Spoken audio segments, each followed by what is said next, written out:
Alright guys, welcome back to DBR. Today I'm introducing you guys the new project truck that we have here. I have it running because we're literally just about to pull it into the garage. But I figured I'd give you guys a little look of how it is before we pull it in. It was an Arizona truck. It has 350,000 miles on it. Arizona truck, absolutely not even a sign of rust.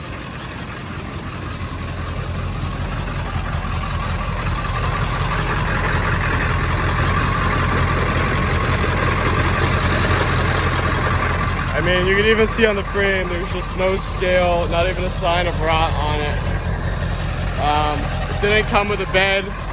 It's a two-wheel drive XL, but I think you should already have an idea of what I want to do with this. I mean, I just want to give it a little bit of horsepower. We're planning on going for about 475 horsepower out of this one. That's really all it needs. It's a two-wheel drive. I mean, that'll get the tires spinning pretty easy. Show you guys under the hood. So up top, the engine looks pretty clean, as you can see. You might even hear that it's running kind of odd because all the injectors are bad. The thing only starts when it's plugged in, or if you shoot it a little bit deeper at it. But the top's clean. However, just about every single seal on the engine leaks. You can see it's got an active oil leak as we speak. Right there, it's the oil cooler. Just literally actively drips out of the oil cooler. So what we're gonna do is pull it in, throw a pretty hot engine in it, and yeah, that's the goal here. So figured I'd record while it's still running before we touch it or anything. So yeah guys, here's the new truck to the channel. Also, I forgot to mention, in case you did not get to see, it is the ZF6. So we now have 3 ZF6 trucks here. So yeah guys.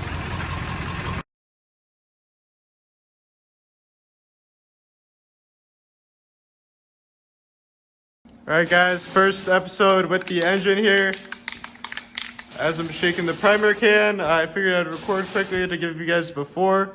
This is the engine going in the white truck build, which you guys, I'm not sure if you've even seen yet. But keep that all in mind. Just want to show you guys the before and I'll explain all later. So this is what it looks like. It was extremely greasy. I took all the parts off, degreased it for a while, for really weeks, just touching it when I felt like it. And I got it to where it was, so now it's ready for engine primer. That's what I'm using. Keep you guys updated with the color. Alright guys, just sprayed the first coat, or well, I just sprayed primer on it. Completed. And I'd really recommend the primer, especially, you know, on an engine.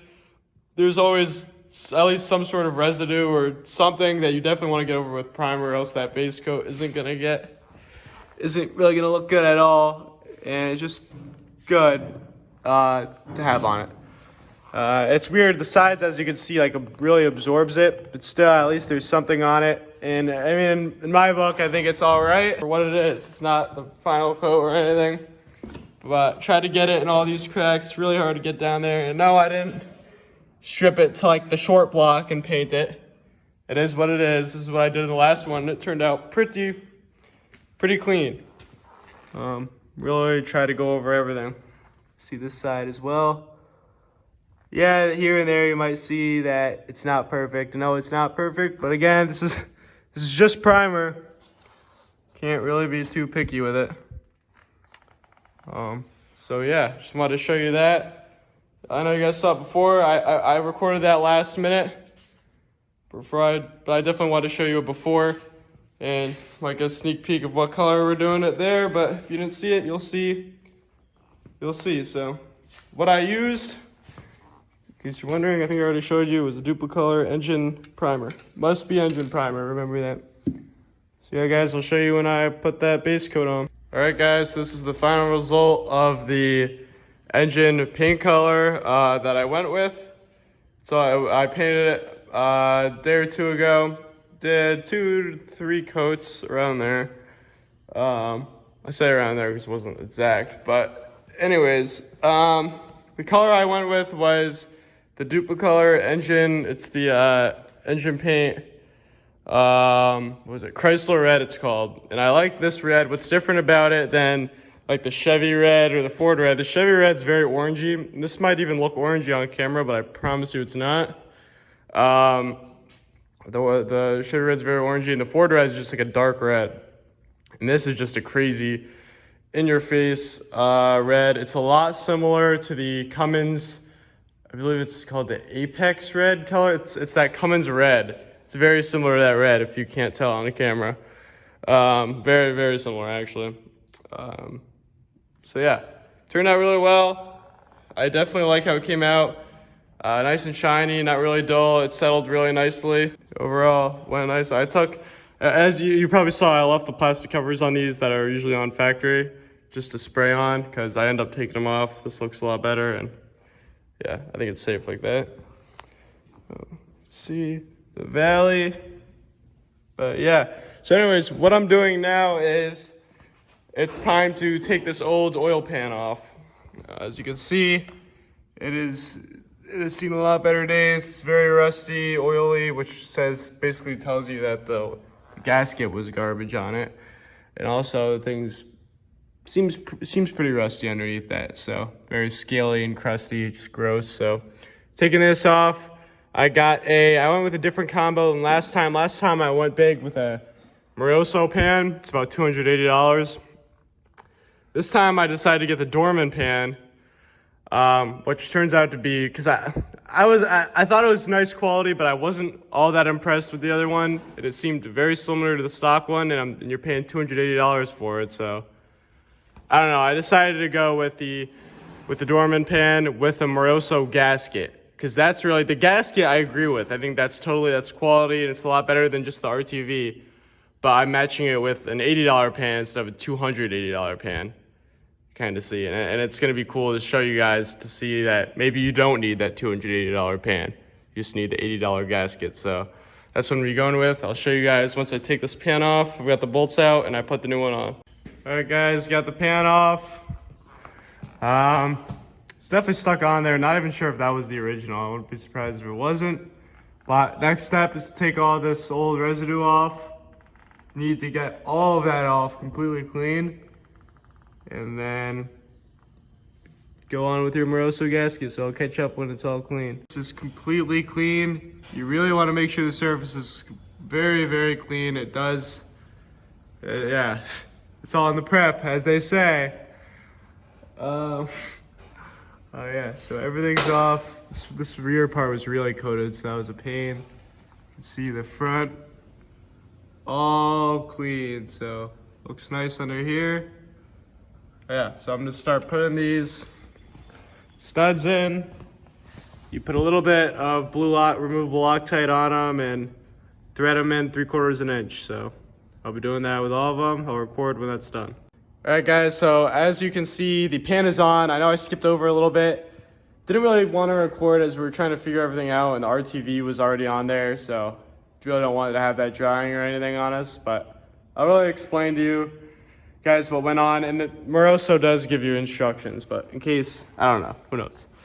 So yeah, put a little bit of RTV on the block side. This is interesting. On the block side, as you can see, on each seam, each corner has a seam in it on the block. This corner, that corner, you know, the front two corners have slight seams on the block.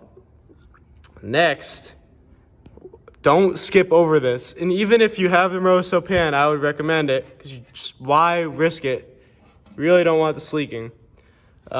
Is you put RTV on the bottom side of this gasket, as well on all 4 corners.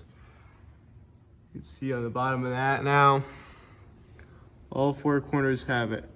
So there's RTV on each side, and the purpose of that is some pans are a little bit different.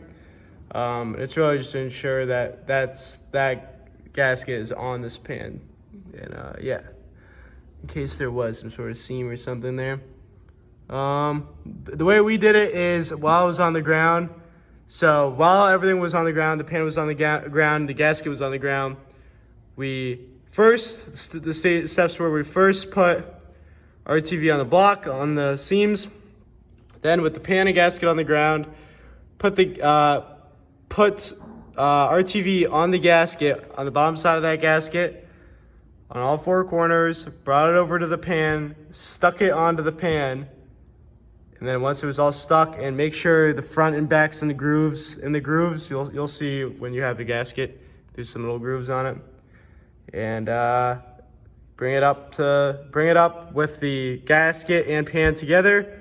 I brought it up to the studs with two guys. It's really, you need two guys to do this, and it'll go on. So you can see torqued them to 15 pounds. Definitely cool to have studs on your oil pan. So yeah, worked out great. Dorman pan does work with the Moroso gasket so far. So yeah, guys, definitely went great.